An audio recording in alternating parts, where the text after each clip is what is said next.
All right, this is a little weird. It turned out better than I thought, and stick around till the end. Sorry, I'm putting this at the beginning. It's a little awkward, but I recorded the whole thing as one shot and then went back and checked the prices and realized that it actually worked out really well.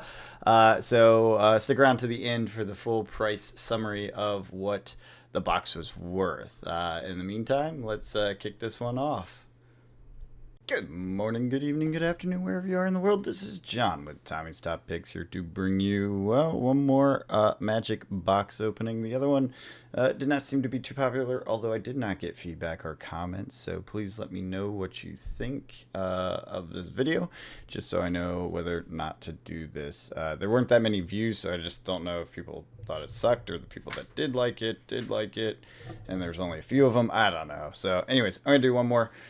If this one doesn't get any traction, then I will probably stop doing this, but it will feel really, really weird to open boxes so that I can sell singles and not record it.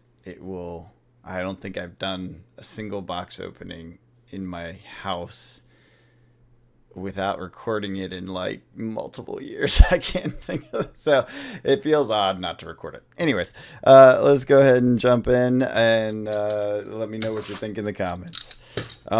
Jumpstart, old Jumpstart, not 2022. It's an older box. The box itself goes for like, I don't know, 60, 70 bucks. A lot of stuff is depressed still in the sealed category, but let me just double check. Yeah, 70 bucks. But the singles are nice. The EV on this is pretty high. I think it's like 140 or something. Now, granted, EV is over the course of 100 boxes, not one box, but I'm willing to take that risk. I don't care. So we're going to jump in and sell this, these singles, crack all these, and see if we can get them moving. Funny reality of it all is they do sell well. Like the singles have been moving that I posted before. So that's great. And I don't know. I like cracking packs. So I don't care. We'll just sell some stuff. Why not? Oh man, it's double packed. I didn't realize that. Look at that. It's like a little inner plastic sleeve. Definitely not going to be the fastest. Milling. That's for Tommy. He loves to mill. He's a miller. I assume that doesn't sell for anything. All right. Off the bat, the top card, $28. Beautiful. Love that. And then these probably sell for a couple bucks. And then these maybe some pennies. It's okay, though. Pennies, like, actually do work. I don't know if I need to separate the lands. I'll just keep them all together. And then the mana. That is the one thing I didn't think about. That's going to give me a lot of mana. I'm not going to need that mana. That mana is not going to sell. Oh, well. We'll see how this goes. It's an experiment. Experiment in selling singles. Well, let's do it. Seismic. So the cool thing about these is guarantee hit pretty much, right? Oh, I guess it's not. I thought you always got one mythic, but you don't. You can get the rares. Okay. And neither of those are on the top page. Oops, went too far. So, and then just go to the mana. And it's all in the back. Okay, cool. Now we're getting used to it. Now we're seeing how these work. But yeah, selling singles is labor intensive, low reward. But the way I operate, I get up in the morning, I check my orders. Usually I have 5 to 10 depending on weekend and all that stuff, sales, whatever. TCG players running. I grab the cards, which I have sorted into a shelving system with one of those auto close, I don't know what you call it, the soft, gentle close shelves, I guess, or drawers. So pull those out. I have them sorted pretty well, mostly by color and set. So it's pretty easy to find the group.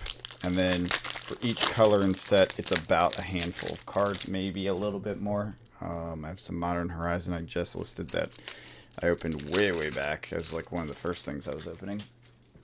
And that I opened a lot of back in the day. So I have just singles like crazy. And they're selling pretty well now too. So, yeah, not much in here.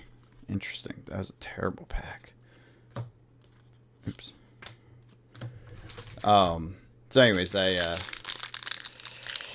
ripped that way back in the day, but I had it all sorted way back in the day. I found it under a shelf, literally under a shelf. I'm not kidding. I have like boxes of Magic stashed in every little corner from when I was opening a ton of product way back before I even started this channel, before me and Tommy got this going. I was just doing it for fun. It was quite fun. And I've had some really bad luck. That's the only one I've hit so far. That's terrible. These are supposed to be good packs. What's going on here? So anyways, I pulled all those out and started to put them up for sale. TCG Player app's pretty easy. You just hold your phone up. Oops. Shit. And thankfully, I had those sorted by actual card. So I had like some of them I had 12 copies of. Some of them I had 3 or 4 copies of. This is Modern Horizons 2. And so I just scan the first one, count the number. There's a little side swipe button to change the quantity you're putting up. And just quick list. Then you can manage the list. Oops. God damn. I am terrible at this. Oh no, I did that right. I am terrible at commenting on myself. These are the comments. Got that done. No problem. Got them up.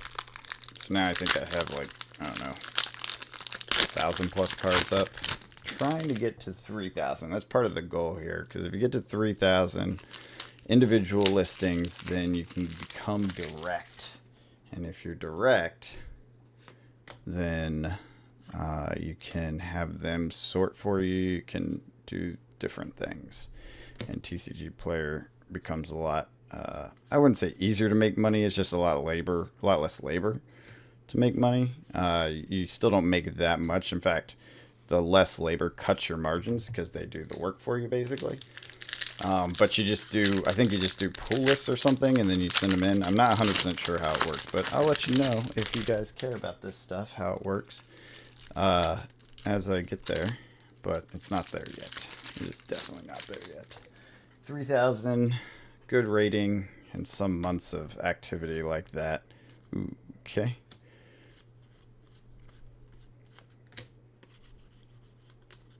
And that will get you a direct thing. And then you have to pay fees on everything, because that's how TCG Player works. The middlemen make the money. Well, the network makes the money. I'm not sure if it's if that counts. I guess technically we're the middlemen, right? That's what a shop is. They're a middleman between distro and the consumer. And now it's between distro and the TCG Player. Then the consumer. Point being, you don't make a lot. It's not a lot of money. It's the thing you gotta do because you like doing it. And I do like doing it. So, if you have dreams of opening a shop, online only, just temper those expectations with a very low amount of money and a lot of labor, at least at first. Labor gets reduced over time. Supply costs, etc. You have to have some capital. And then once you get that going, it doesn't run itself. Oh, that one was a good one. But it's not difficult, I guess is the best way to put it. You just have to be organized, record your sales and stuff because you got to pay taxes. TCG Player reports to the IRS. They have to by law. I think it's over 10,000 in total sales or a certain number of items, something like that. I forget what the law is, and it's changing. It's going to become even lower. It's going to be like 600 in sales. Oh, I think that guy's good. I remember him. So that's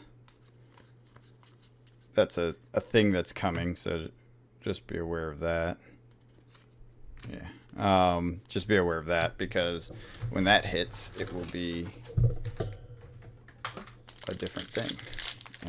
you'll have to report taxes for even smaller amounts. Not that you shouldn't report your taxes if it's smaller than the limited legal amount. You definitely should. They have 7 years to audit you. So say you're going for a few years, say you even quit after 3 years, right? They can audit you and you haven't even looked at the company in forever. So just do your taxes correctly. It's a pain in the butt, like administratively. You got to figure stuff out. But it's not worth the headache of an audit. It's worse if you don't do it. So yeah, and having done multiple businesses and dealt with taxes for all sorts of industries, definitely familiar with how all this stuff works to a degree. I will say this inventory-based business stuff, sales license, etc., is new for me and is a pain in the butt. But you know, that's how administrative headaches work. They are a pain in the butt. You get over it to do the work. And if you're having fun, making a little money, why not? I personally have fun selling my cards, sorting my cards, opening packs. You know, like I always say, cracking packs, enjoying this hobby that we love. I enjoy the hobby. I enjoy the cards. I enjoy sorting to a degree. I don't sort super well these days. We have gotten no mythics. This is a shit box. I am disappointed. Rudy sold me this box. I am complaining to Rudy. I'm launching a formal complaint here. Your box sucked, Rudy. You probably weighed the packs. You know how Rudy is. He's always out there scamming people, weighing the packs, and gave me the bad boxes. He absolutely did not do that. He does not care. Yeah, wow. I bought these forever ago, too. So, idea was shelf life for sealed. Still have one. I bought 2, I think. I have to double check that, but I think I got 2. Shelf life for sealed. We're now at the 2 to 3 year mark on these sorts of products. Modern Horizons 2-year mark, and suddenly the singles are worth something. Now, that one I opened before I was even doing sealed collecting. I was just opening product because I was playing Magic. And they were really powerful cards. So that was a thing that was just kind of sitting somewhere, and I was like, well, this is basically trash, because for the longest time you couldn't sell those cards. They weren't worth much. But they have gone up in value a little bit. Not like crazy. This is not like your gangbusters go out there and buy as much as you can sort of thing. It's a labor-intensive way to make money. But, point being, you can make a little money if you have them sitting around. And I know a lot of people bought a lot of Modern Horizons. That was right in the peak of the pandemic. I think it was 2021, something like that time frame. Ooh, there we go. Allosaur Shepherd. That used to be good. I don't know if it's still good. I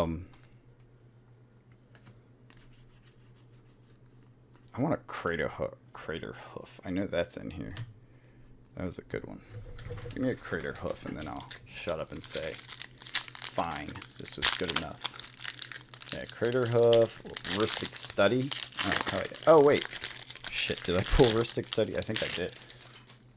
I might have. I forgot that's in this slot. So I guess it's not all just the M's that are the big hits. Actually, oh, Phyrexian Terror. Oh, okay, there's quite a few that are not in the M slot that are worth something. That's why this EV has gone up, probably, because they're more common. I'll skim through real quick after we're done with this.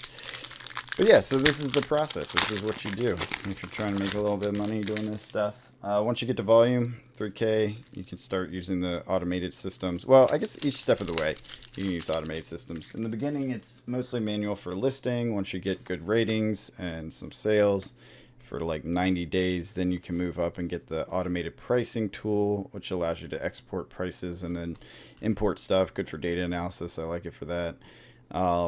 Then once you get past a certain phase, you can start using this list managing tool, which essentially allows you to upload using the TCG Player app and just automatically import, which is super nice, I will tell you, because that was a pain in the butt doing that manually. It was a big limiter for me because I did not like entering all this stuff by hand. So once that was a game changer for me personally, because then it's just scan and sort, you know, sort of thing. A lot faster. And then once you're past that phase, then you have direct, where I think you just pull lists of cards. So you have to have 3,000 cards listed, so it's basically volume. You pull lists of cards they request from you or something like that. I'll tell you in the future if you guys care. And you just send them into direct, and then they sort them by their own little system. I think you can pre-sort it, but the chances are they're going to complain that you sorted it wrong and be like, no, this isn't good enough. And then you'll have to deal with that. Oops. Oh, I remember this. Bake into a pie? That was fun. Yeah. See, this is even a nostalgia kick from just a few years ago. And then they do stuff and it's cheap. Like it's volume. Basically, you can make money on cheaper cards that way. Once you're at the rec level, you can make money on, I think, 4 cents or more will get you a return, and you end up listing the 1 cents and all that stuff so that they ping you for a list, right? So that you get the volume that you need to actually qualify. And then, you know, the way it works, because they're buying these bulks, you get rid of your penny cards at a price that actually kind of makes sense. I think. Again, I haven't done the direct yet. I'm working my way there. I think I will be doing it soon. I want to see if we got one of those heuristic studies. I can't believe I missed that if we did. I mean, I can totally believe I missed it because I wasn't paying close attention. I remember this pupper, Selfless Savior. I think Tommy played that on Arena against me many times. It's a jerk of a card. It's a good doggo. It's a good doggo. I played it too on Arena. That was fun back in the day. So yeah, that's where we are in this. I really hope they upgrade the app for Flesh and Blood, because right now I have a ton of Flesh and Blood singles I'd love to list. But listing them is a giant pain in the butt because of the way the colors work. You know, the same card but different stripe, red stripe, whatever. It is a pain to list because you have to go through all these little variants the way it's sorted on the TCG player. So it's not my favorite thing to do. It's a lot of manual labor, and it gets screwed up with the scanning apps pretty frequently. I would love to do more of that, but the volume on that's a lot lower too, though. So Vio, I don't think he's one of the top ones. No. Heuristic study, where are you? Thought I saw it in there, maybe not. Nope, guess not. Okay, boo. Alright, well, I didn't get the top hit card. Got a couple. Allosaur 16, and this dude is 28, so not bad. When you combined these sales and everything else that goes into it, then it will definitely pay for the box. I don't think I'll hit the number I wanted to hit, but it pays for the box, gives me volume, again, gets me some more access to actual revenue that I can generate through that, which is good. That's what I need. Anyways, I hope you enjoyed the content. Let me know in the comments, please. If you do. If you don't, let me know in the comments as well. Really do want to know if this is a pointless exercise, and then I won't record them anymore. It will feel weird, though. Anyways, I hope you guys are out there cracking packs, playing games, and enjoying this hobby that we love. Until next time, have a good one. All right, let's give you guys a summary of where we landed. It was way better than I thought. And yeah, sorry I already ended the video and the video is still going because, yeah, like I said in the little pre-recorded intro thing, yeah, it went better than I thought by a lot. So I figured this is worth coming back in, editing the video, and showing you the value of the cards. So a couple of things. We got hits. We got lots of hits. Let's see. We got these ones. We knew about that, and we knew about that, right? These two. Allosaurus, these were obvious. All of these are over $1. But there, over the total of the box. It's a lot of black is good in this too. The total of the box was insane. I can't tell you exactly what this was, but it was something like $120, something like that. The total box itself ended up being, let's see if I can get this to show. Oh, where is it? There we go. $193.48. That's the full box. Actually, that's not even the full box. It's excluding the tokens and the lands, which aren't worth much. 5 cents, 1 cent sort of thing. So, yeah, definitely a good open. Sorry, Rudy, for besmirching your noble name, saying this was a terrible box. I was totally wrong. I'm just an idiot and didn't know the value of the box. So look at that. We now have quite a valuable box. Yeah. So, anyways, just wanted to throw this in there because I realized after the recording, I'm going through all of them. I'm pricing them for TCG Player and realized I'm like, oh wow, this is a lot better than I thought it was. $200 for, I think I paid 70, maybe 85, probably. Yeah, it was Rudy. It's probably 85 to 95 for the box. Yeah, $200 box. Very good. Very nice. Appreciate that. Quite good. So yeah, if you have some Jumpstart on your shelf that's just not ticking up in price, or you want to buy it off TCG Player for what was it, $70, something like that. Yeah, the singles go for quite well. Now, again, labor and all that other stuff. But anyways, just thought I'd throw that in there at the end and give you guys a little bit of an update. Maybe I'll change the format. If you guys do like these and want to do more of it, I'll try to target things that have high EV potential. We'll go through the box and then I'll summarize at the end. Like, I'll actually plan to cut it. I did not plan this, so I apologize for the wonkiness of the video. Anyways, hope you're out there cracking packs, playing games, enjoying this hobby that we love. Until next time, have a good one.